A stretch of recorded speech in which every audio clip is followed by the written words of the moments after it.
When we picture 18th century Vienna, images of grandeur often flood our minds.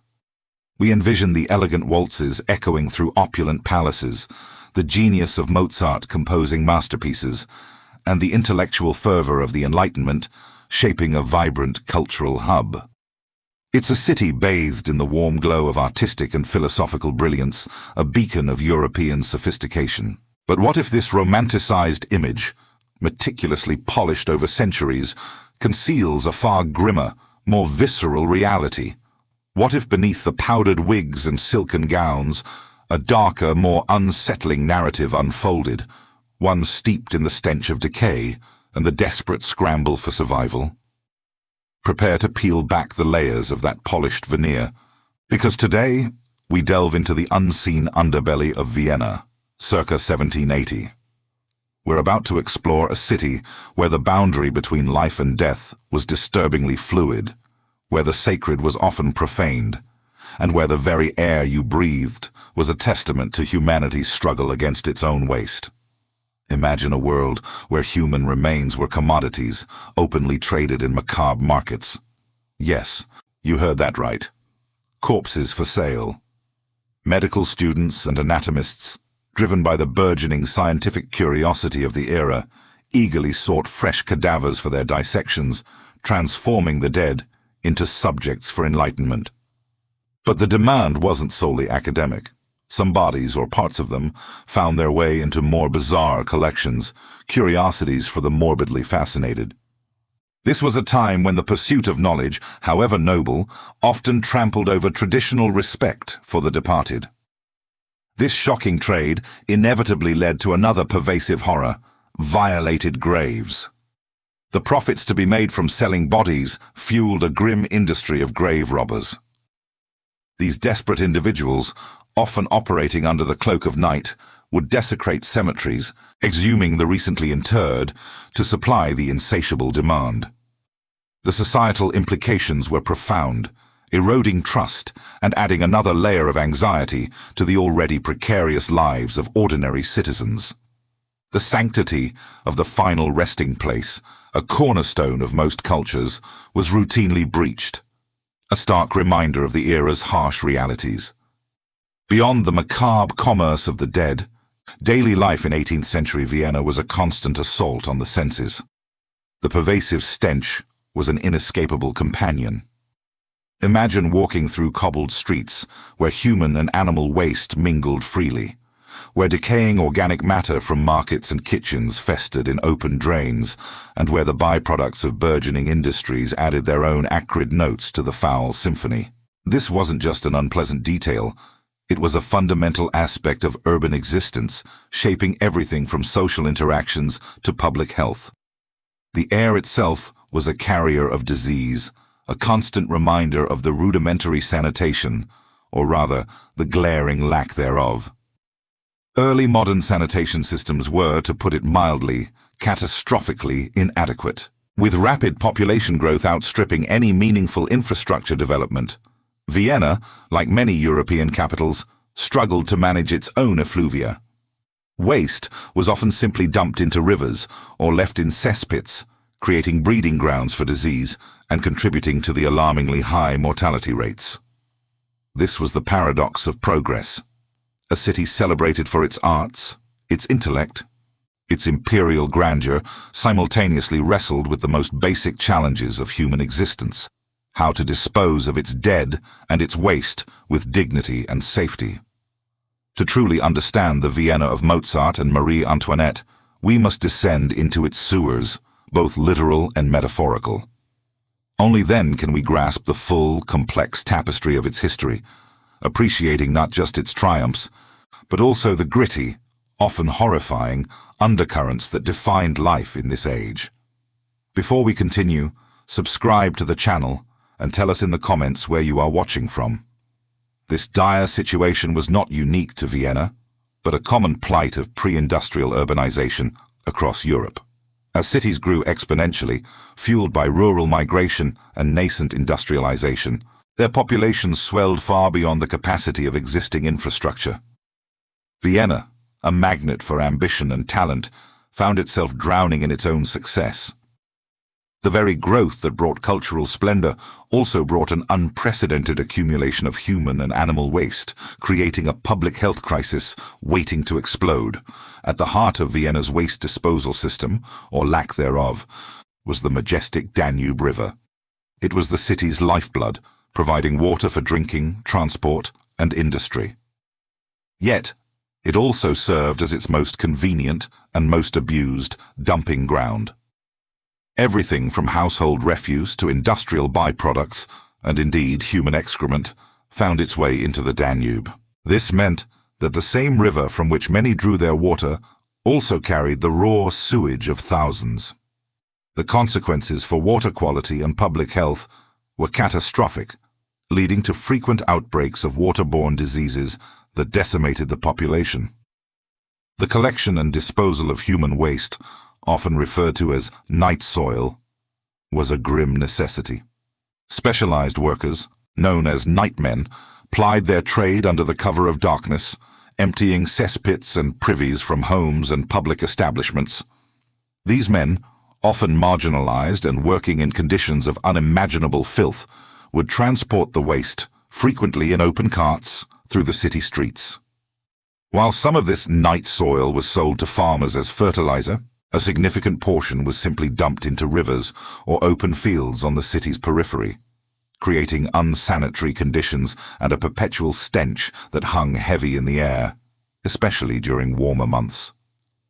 Beyond human waste, the burgeoning urban population demanded vast quantities of meat, generating another immense disposal challenge: animal carcasses and butcher's waste. Slaughterhouses, often located within the city walls, produced mountains of offal, blood, and bones. While some parts were processed for other uses, much was simply discarded, left to rot in alleyways or thrown into the Danube. This not only contributed to the pervasive odor, but also attracted vermin and became a significant source of disease vectors, further compounding the public health risks. This grim backdrop of sanitation failures directly intersected with the burgeoning scientific curiosity of the Enlightenment. The demand for corpses, as previously mentioned, was not merely for morbid fascination, but driven by the urgent need for medical education and scientific advancement. Early medical practitioners and students, eager to understand the human body and its diseases, found themselves in a difficult ethical bind. Without access to legal, donated bodies, they turned to illicit means. The scientific and educational drive behind the market for corpses often overrode ethical concerns, creating a macabre economy where the dead were literally currency for knowledge. This desperate need gave rise to the anatomical theaters, places where the secrets of the human body were unveiled through dissection. These were crucial centers of learning, yet their existence depended heavily on a continuous, often illicit, supply of cadavers. Grave robbers, desperate individuals driven by poverty or criminal enterprise, became the primary suppliers. They operated in a clandestine network, desecrating graves under the cloak of night, exhuming the recently buried, and selling them to anatomists or other buyers for a profit. The black market for death thrived, a dark mirror to the Enlightenment's pursuit of knowledge, exposing the raw, brutal underside of scientific progress.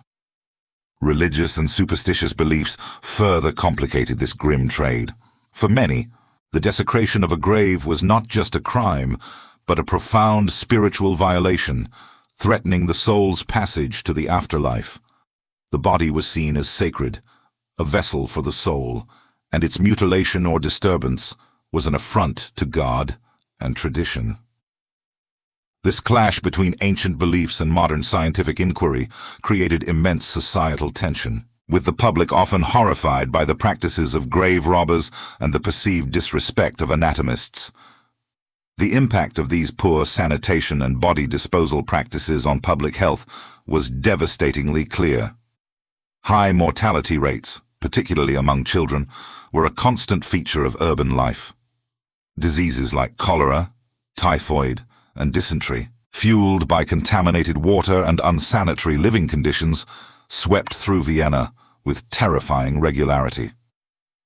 These outbreaks were not random occurrences, but direct consequences of a city struggling to manage its own biological output, a problem shared by many other European capitals, grappling with similar challenges of rapid urbanization and inadequate infrastructure.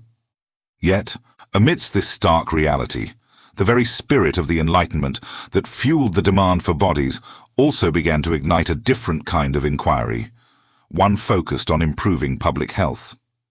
This was the Enlightenment's double-edged sword, where scientific curiosity, once driving the macabre trade in cadavers, now slowly turned its gaze towards the societal conditions that bred disease. Early sanitation reforms, though nascent and often met with resistance, slowly began to emerge. These were fragmented efforts, including rudimentary attempts at building more efficient sewer systems and implementing basic waste disposal regulations. However, ingrained habits, lack of funding, and a general skepticism towards new ideas meant progress was agonizingly slow. It was Emperor Joseph II, a figure emblematic of Enlightenment ideals, who truly attempted to force change upon Vienna. His reign, particularly around the 1780s, was marked by radical decrees aimed at overhauling public health and burial practices. Joseph II, driven by a rationalist desire to improve the well-being of his subjects, famously ordered the closure of all inner-city cemeteries. His logic was brutally simple. These overcrowded graveyards, often located next to churches and residential areas, were sources of disease and contamination. He mandated new, larger cemeteries outside the city walls, believing this would mitigate the spread of illness and offer a more hygienic solution. Furthermore, he introduced regulations on burial depth and even attempted to standardize burial shrouds, all in the name of public health. The public reaction to these reforms, however, was far from universally positive. For many Viennese, Joseph II's decrees were an affront to deeply held traditions and religious beliefs. The idea of burying loved ones far from the familiar sacred ground of the parish church was seen as disrespectful, a violation of spiritual customs that had stretched back centuries. Rumors and superstitions swirled, fueled by fears that these new measures would disrupt the souls of the departed. Resistance was palpable, ranging from passive non-compliance to outright protests, illustrating the profound cultural clash between enlightened absolutism and entrenched popular sentiment. The emperor's vision, though scientifically sound for its time, often collided with the emotional and spiritual fabric of his people. Despite the initial resistance, Joseph II's reforms, alongside the burgeoning understanding of hygiene and disease, marked the slow march of progress. The development of modern sanitation and public health infrastructure didn't happen overnight. It was a gradual, often painful, process spanning decades into the 19th century. Early sewer systems were expanded, water sources were increasingly protected, and waste management became a more organized, albeit still imperfect, endeavor. The pungent, enduring stench that characterized 18th century Vienna, while slowly diminishing, left a figurative legacy, shaping urban planning and public health discourse for generations. The lessons learned from those unsanitary conditions directly influenced the design of future cities, leading to the creation of comprehensive public health departments and the implementation of robust sanitation engineering. Even today, the echoes of these historical struggles resonate. Modern cities, especially those experiencing rapid growth, still grapple with issues of waste management, public health, and urban development. The challenges faced by 18th century Vienna in managing its waste and caring for its dead offer a poignant reminder that foundational infrastructure, often unseen, is critical to societal well-being. The value of the unseen, therefore, becomes paramount. Understanding the sewers of history, both literal and metaphorical, provides a more complete and nuanced picture of human progress. It reveals that the grand achievements of an era are often built upon, and sometimes despite, the grittier, less glamorous realities of daily life. So, let us not merely admire the gilded palaces and sublime symphonies of old Vienna. Let us also critically examine the hidden realities behind such idealized historical narratives. By appreciating the often unseen struggles that paved the way for modern comforts, the battle against disease, the fight for basic hygiene, the evolving respect for the deceased, we gain a richer, more profound understanding of our shared human journey. It is in these overlooked corners of history that we truly grasp the resilience, ingenuity, and sometimes the sheer desperation that shape the world we inhabit today.